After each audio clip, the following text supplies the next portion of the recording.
നമ്മളെ നാടിനെ പറ്റി കുറ്റം പറഞ്ഞ ആരെങ്കിലും ഉണ്ട് നിങ്ങളുടെ കൂടെ? എന്നാ ജസ്റ്റ് ഒന്ന് ഇത് അവർക്ക് അയച്ചു കൊടുക്കും, എന്നിട്ടൊന്ന് കേൾക്കാൻ പറയട്ടാ. ഈ നാട്ടിലെ ചെറുമണി കടലക്ക ഗൾഫിലുണ്ടോ? ഈ നാട്ടിലെ നാടൻ പെണ്ണുങ്ങൾ ഗൾഫിലുണ്ടോ? ഒപ്പനയും നല്ല കോൽക്കളി കഥകളി ഓട്ടം തുള്ളലും മാർഗം കളിയും. ഒപ്പനയും നല്ല കോൽക്കളി കഥകളി ഓട്ടം തുള്ളലും മാർഗം കളിയും. കുത്തിറാത്തിബും കോമര തുള്ളലും അവിടെയുണ്ടോ? വാവരു പള്ളിയും ഭീമാ പള്ളിയും അവിടെയുണ്ടോ?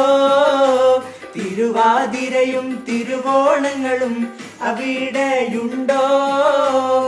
എന്തൊരു നല്ലൊരു സുന്ദര നാട്, പച്ചപ്പുതച്ച് കിടക്കണ നാട്, കടലും പുഴയും പുണരണ നാട്. ഈ നാട്ടിലെ ചെറുമണി കടലക്ക ഗൾഫിലുണ്ടോ?